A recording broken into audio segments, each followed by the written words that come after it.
শুধু সাজেক গেলেই এই ধরনের পড হাউসে থাকা যায় না, বান্দরবন আসলেও আপনি এই ধরনের পড হাউসে থাকতে পারবেন, আপনি এই পাহাড়ের ভিউ এনজয় করতে পারবেন। হ্যাঁ, আমরা একটা রিসোর্টে আছি, এই রিসোর্টটার নাম হচ্ছে 6 ভিউ হিল রিসোর্ট, যেখানে একটা পড হাউস পাচ্ছেন বর্তমানে। এখানে বসবেন আর এই দিকের পাহাড়ের ভিউ এনজয় করবেন। তো চলেন শুরু করা যাক আমাদের বান্দরবনের নতুন একটা ভিডিও।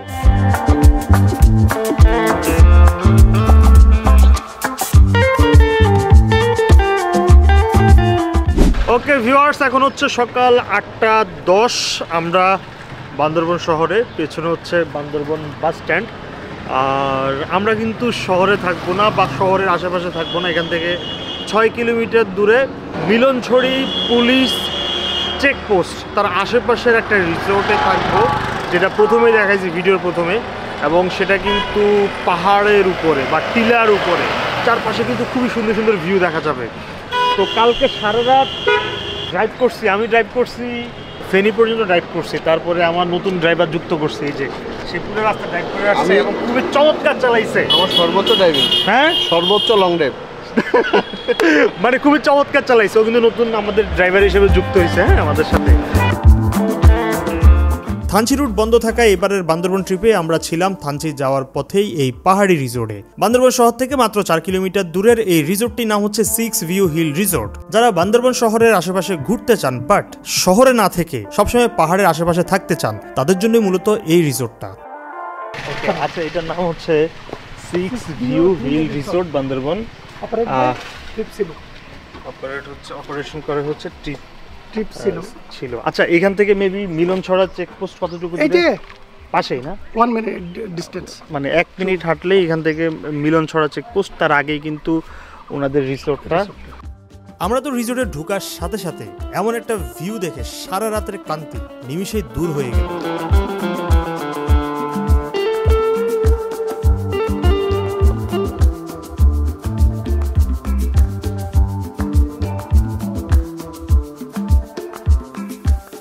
এদিকে আমাদের হাতে চলে আসে ওয়েলকাম ড্রিঙ্কস এবং শরীর চাঙ্গা করার জন্য চা। আমরা এখানকার একটা ডুপ্লেক্স কটেজ বুক করে আসি। রুম কিন্তু এখনই পাচ্ছি না, 12টায় হচ্ছে চেকিং টাইম।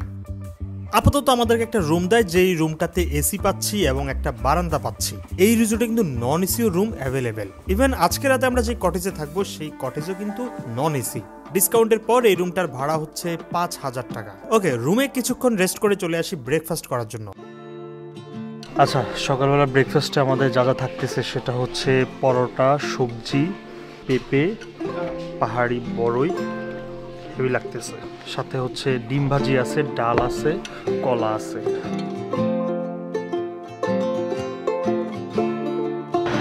ওকে ভিউয়ার্স, আমরা এখন রিসোর্টের একদম উপরে আছি এবং এখান থেকে সাঙ্গু নদীর মোটামুটি একটা ভিউ পাওয়া যায়।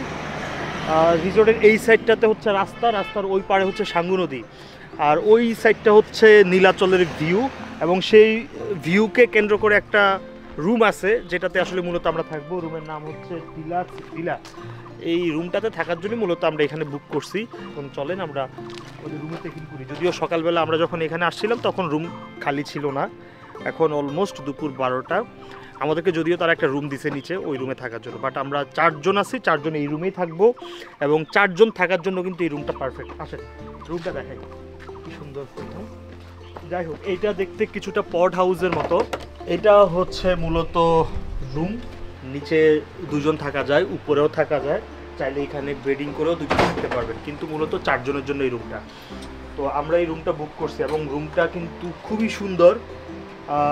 রুমের থেকেও সুন্দর হচ্ছে ওদের ভিউটা। আসেন, শীতের একদম শেষের দিকে এই কটেজে আমরা ছিলাম, তাই গরম লাগা নিয়ে তেমন কোনো সমস্যা পোহাতে হয়নি। বাট গরমকালে কিছুটা ইস্যু হতে পারে। আবার অনেকে প্রকৃতির কাছে এসে এসি রুমে থাকতে চান না, তাদের জন্য কিন্তু একদম ঠিকঠাক। এই রুমের বারান্দাটা ভাই সেই লেভেলের, এইটুকুর কারণে বলতে পারেন যে আপনার পয়সা উসুল। সম্পূর্ণ রিসোর্টে যেটা দেখলাম, একটা বিষয় বলতে চাই, ওদের যে রুম কোয়ালিটি বা সব কিছু মিলে মনে হচ্ছে এটা প্রিমিয়াম টাইপের রিসোর্ট না, অ্যাভারেজ একটা রিসোর্ট। জাস্ট আপনি যদি নেচারকে ভালোবাসেন তাহলে আপনি এখানে এসে থাকতে পারেন। যাই হোক, রুমে কি কি আছে সেটা একটু বলি। পুরো রুমটা হচ্ছে ইকো, বাঁশ দিয়ে তৈরি করা হয়েছে।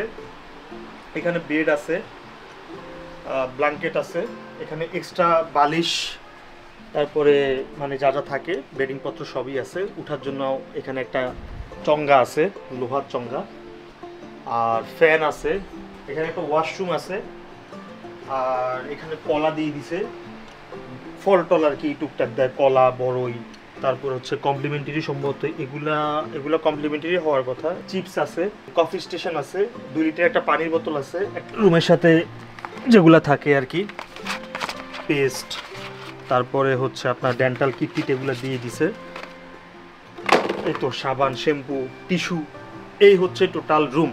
এবার যদি আমরা একটু উপরে যাই, তবে এটা সত্য যে দিনের বেলা এই রুমটাতে একটু গরম ফিল করবেন। ওকে, আমরা এখন পড হাউসের 2য় তলায়, যেটা 2 দিকে জানালা। এইদিকে দেখেন, এইদিকে হচ্ছে আপনার পাহাড়ের ভিউ, এইদিকে 2 জন থাকতে পারবেন, আবার চাইলে আপনি এই দিকের ভিউ এনজয় করতে পারবেন, এই দিকে চাইলে আপনি একটু নামতেও পারবেন, যেখানে নামার অপশন আছে। এই দিকের ভিউটা হচ্ছে সাঙ্গু নদীর ভিউ।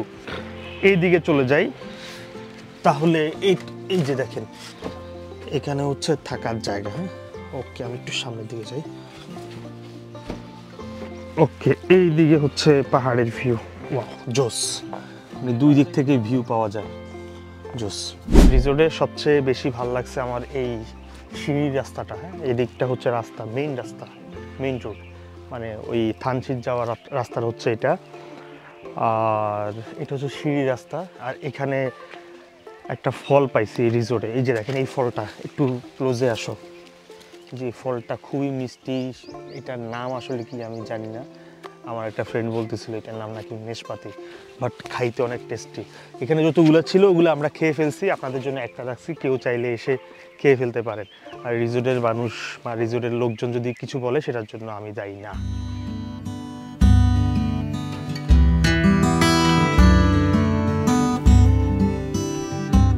দুপুরের খাবার দাবার আমরা এখানে অর্ডার করছি, যেহেতু এই পুরো এলাকাটাতে কোনো খাবারের হোটেল আপনি পাবেন না, এখানে খাইতে হবে। এখন এখানে খাইলে আসলে ওনাদের প্রাইস কত, যদি ডিম দিয়ে খান তাহলে হচ্ছে 250 টাকা প্যাকেজ, ফিশ দিয়ে খান, ফিশ কারি, তাহলে পাচ্ছেন 400 টাকা পার পারসন। এর ভিতরে কি পাবেন, ভাত পাবেন, চিকেন পাবেন, ভর্তা পাবেন অথবা সবজি পাবেন, ডাল পাবেন, সালাদ পাবেন, পানি পাবেন। আর আরেকটি স্পেশাল ইয়ে হচ্ছে 650 টাকা। এখানে খাবারের প্রাইসটা বলতে গেলে পুরো এলাকায় যেহেতু আর কোনো রেস্টুরেন্ট নাই, সো আই থিঙ্ক এটা রিজনেবল এখানকার অনুযায়ী। কিন্তু যদি শহরের উপরে হইতো আমি এটাকে রিজনেবল বলতাম না।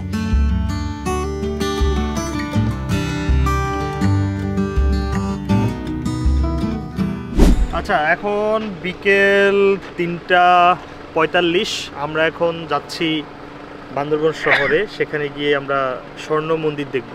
চলেন, আমরা এখন যাচ্ছি স্বর্ণ মন্দির। জানি না আসলে ঢুকতে দিবে কিনা, যতটুকু জানি যে ওখানে ঢুকতে দেয় না, তারপরেও চেষ্টা করবো যে ড্রোন শট নিয়ে আপনাদেরকে একটা ওভারভিউ শট দেখাইতে। চলেন।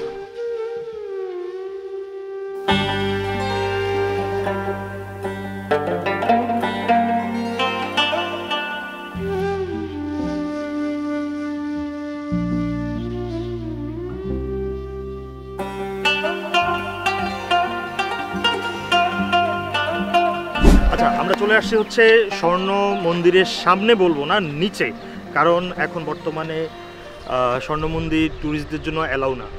অনেক দিন আগে একবার আসা হয়েছে, তখন ঢুকতে পারছি, বাট এখন ঢুকতে দেয় না। বাট তাতে কোনো সমস্যা নাই, আমরা কিছু ড্রোন ভিউ শট দেখি।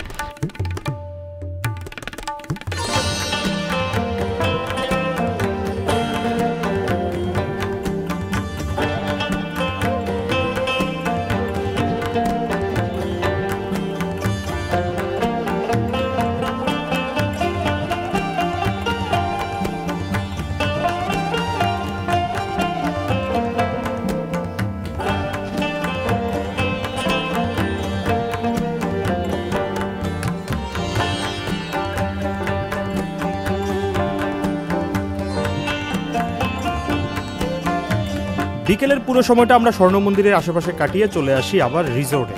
স্পেশালি যদি বলতে চাই, এই রিসোর্টে আপনার 2টা টাইমে ভালো লাগবে। একটা হচ্ছে বিকেল, বা সন্ধ্যার সময়টা, আর অন্য সময়টা হচ্ছে আপনি যদি একদম সকাল সকাল উঠতে পারেন তাহলে মেঘ অথবা কুয়াশার ভিউ কিন্তু পেতে পারেন।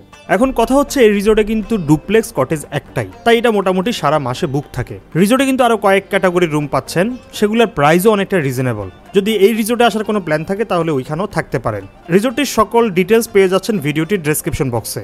আজকের এই ভিডিও থেকে বিদায় নিচ্ছি, দেখা হচ্ছে অন্য কোনো ভিডিওতে অন্য কোনো জায়গায়।